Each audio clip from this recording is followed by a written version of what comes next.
Innas sholata tanha 'anil fahsya'i wal munkar. Salat itu mencegah pelakunya dari perbuatan keji dan mungkar. Ya, itulah Bapak Ibu tema kita pada pagi hari ini, ya, tentang seputar salat khusyuk atau upaya untuk salat khusyuk, dapat salat dengan khusyuk. Mungkin dari yang saya sampaikan pagi ini ada yang perlu kita perjelas. Kami persilakan. Silakan Pak Heru. Assalamualaikum.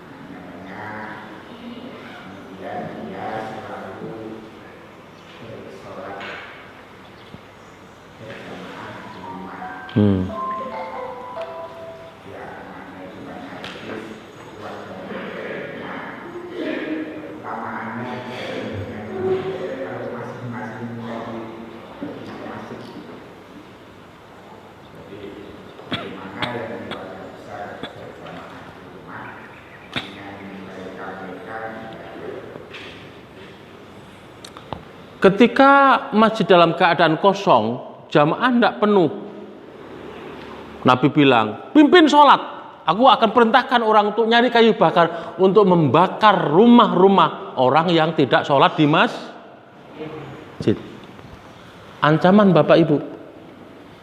Nah, jadi dengan demikian, namanya sholat berjamaah mesti di masjid, kecuali ada halangan.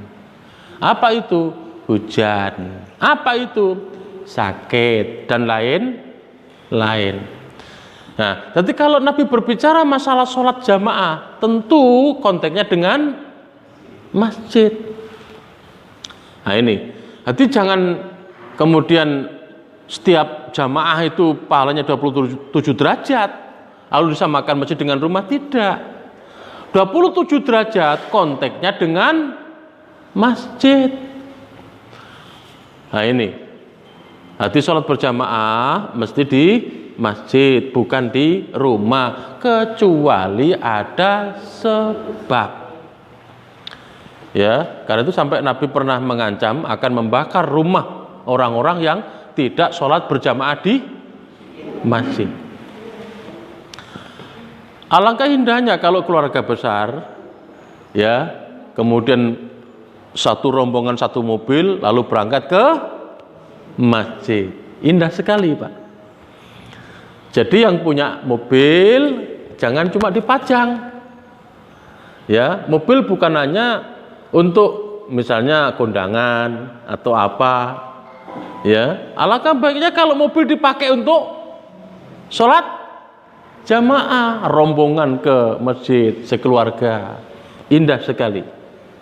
Ini, ingat bahwa setiap yang kita punyai besok akan ditanya oleh Allah, baik itu motor, mobil, Allah bisa akan tanya pada kita untuk apa.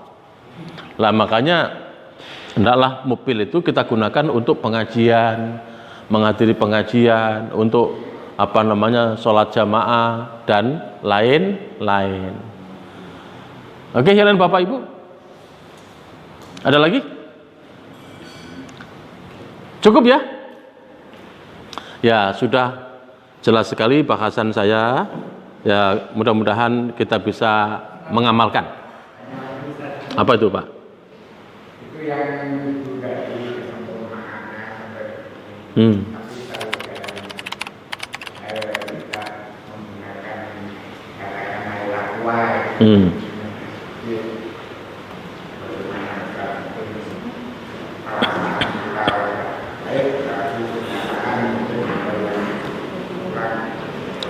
Ya, dalam kondisi normal harus dibedakan dengan kondisi yang tidak normal. Di saat kita tidak ada air, hanya satu aqua saja, tentu boleh jadi yang sunnah tidak bisa diamalkan, hanya yang wajib saja. Membasuh muka, kemudian membasuh kedua tangan, mengusap kepala, membasuh kaki. Karena apa? Airnya terbatas. Nah ini, tapi insya Allah ketika kita melakukan, ya walaupun kondisinya seperti itu kita tetap melakukan, Allah akan balas dengan pahala sebagaimana kita ketika berwudu dalam keadaan normal. Nanti kayak di pesawat.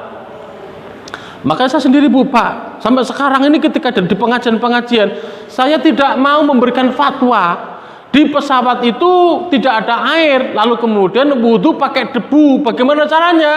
Usapkan kedua telapak tangan ke dinding pesawat. Saya tidak mau. Ya, bagaimana caranya? Tetap gunakan air, masih bisa berwudu menggunakan air. Dan itu sudah saya praktekkan di pesawat.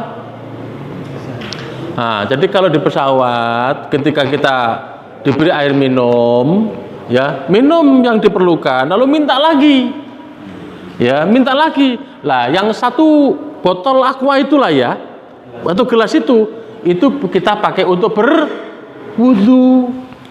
Lah caranya bagaimana? Tentu yang sunnah tidak bisa, lakukan yang wajib. Yang wajib pun enggak seperti biasa, karena wajib itu ya terpenuhinya ketika sudah melakukan satu kali. Contoh, mengusap kepala sekali cukup, tangan kanan satu kali, tangan kiri satu kali. Itu nggak bisa, biar begini nggak bisa, ditumpah sedikit, iya begini.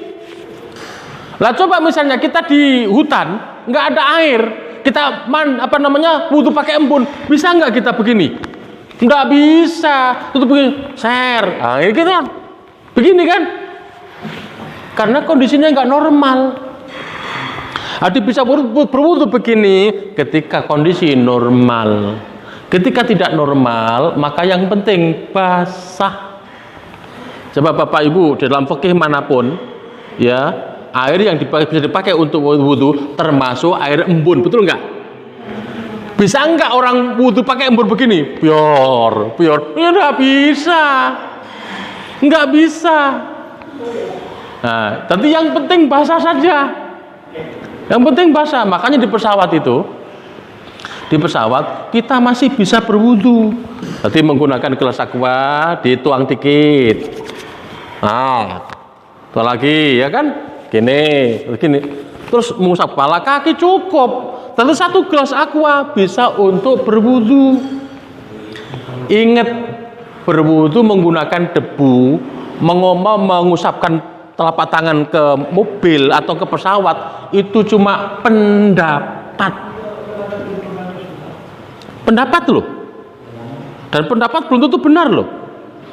Yang jelas ada hadisnya, berwudu menggunakan air. Kalau memang menggunakan debu, ya bawa debu. Pesawat nggak memungkinkan bawa debu, maka taktiknya seperti itu.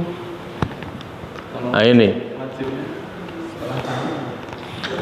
wajibnya muka terus ke tangan, habis siku kanan terus kiri, terus mengusap kepala, terus kaki.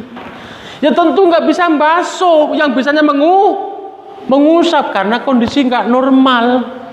Lah segelas kalau dibuat bakso, kaki satu aja nggak nyampe, ya kan? Nah ini, bukan, telinga itu bagian dari kepala. Jadi kita mengusap kepala langsung ke telinga. Ada bukan telinga tersendiri, tapi bagian dari kepala. Ini nggak bisa pakai kumur ya? Kan sunnah Pak. Lah kalau kondisi normal, jangankan yang wajib, jangan yang sunnah, yang wajib pun nggak bisa. Tapi wajib itu nggak seperti kita. Wajib kan sekali kan, wajibnya kan sekali. Biar. Lah untuk yang kedua, ketiga itu sunnah. Ini. Tapi yang namanya sunnah Pak, bukan juga berkumur lalu kemudian disemprotkan. Bukan hanya itu. Termasuk hitungan 3 kali itu juga sunnah. Tapi yang wajib itu sekali, mengusap kepala sekali, tangan sekali, lalu basuh kaki juga sekali. tentu kondisi tidak normal itu nggak bisa dibasuh, bisanya diusap, yang penting basah. Nah ini, bahkan Nabi kan disebutkan dalam hadis ketika Nabi wudhu, berapa Bu? Pak? 1 gelas kan? 1 gelas. Itu ketika berwudhu. Itu cukup loh. Nah ini, jangan disamakan dengan kondisi normal. Kita kan, di Indonesia ini kan air melimpah ruah. Nah ini, nanti seperti itu. Mau nanya, yang pertama, saya kan sering perjalanan naik motor di hutan gitu ya, sepatu yang gitu. Nah, terus saya kan kadang suka tayamum, tapi kadang suka pakai ambil air yang tadi 1 gelas. Jadi utamanya kan yang pakai air ya. Ya. Nah, terus istilahnya mengambil keringanan dalam wudhu hanya wajib saja ya. Kalau dalam wudhu saya kan termasuk kesenangan ya, istilahnya jalan-jalan ya, itu masih boleh enggak? Kalau safar yang tugas kan istilahnya tugas safar itu kan kayaknya memang urgent gitu. Kalau saya kan jalan-jalan itu yang boleh enggak? Terus yang kedua, yang mengusap Sepatu itu gimana? Ya, berwudu melakukan yang wajib-wajib saja, atau yang wajib sekaligus yang sunnah, itu tidak ada hubungannya darurat atau tidak darurat. Walaupun Bapak Ibu di rumah wudunya, kalau yang wajib-wajib saja yang dilakukan itu sah. Jadi nggak usah berkumur, nggak usah masukkan air ke hidung, langsung basuh muka sekali, tangan kanan sekali, kiri sekali, mengusap kepala, basuh kaki kanan sekali, kiri sekali, sah. Lah, cuma di situ perbedaannya utama dan tidak utama. Nah, jadi kalau yang wajib-wajib saja terpenuhi kewajibannya, syaratnya sah sholat. Tapi kalau kemudian dengan sunnahnya, berarti wudhu dengan sempurna. Jadi ini tidak ada kaitannya dengan kondisi darurat atau tidak darurat. Nah, tapi kalau yang air tadi terkait darurat tidak darurat. Nah, dalam kondisi yang seperti ini tidak ada sebab sakit, sebab perjalanan, masa kita butuh pakai air segelas? Kan nggak mungkin. Nah, ini. Nah, sehingga yang sunnah-sunnah pun bisa terpenuhi, tentu menggunakan air yang cukup. Kemudian ketika orang bertayamum, setelah bertayamum, lalu kemudian mau sholat, ternyata ada air, hendaklah berwudu. Karena apa? Bertayamum itu syaratnya ketika tidak ada air. Jadi Bapak Ibu ketika mengadakan safar, jangan yang dipikirkan itu dalam mobil. Orang safar sering kali yang dipikirkan itu makannya apa, minumnya apa. Dia tidak pernah berpikir nanti wudunya, sholatnya pakai apa. Jadi kalau misalnya kita safar di Indonesia ini, ya jangan tayamum, lu tas kan dalam mobil, turun. Wong sholat turun kok, betul nggak? Ini, jadi ini kan di tol, la ilaha illallah, di tol itu sekarang sudah ada masjid-masjid. Nah ini, jadi di Indonesia sekarang ini, di Indonesia itu air melimpah ruah. Jadi ketika safar itu pandangan kita jangan cuma di mobil, dan pola pikirnya dirubah. Jangan ketika safar yang dipikirkan makannya apa, minumnya apa. Tapi yang juga kita pikirkan sholatnya di mana, wudhunya pakai apa.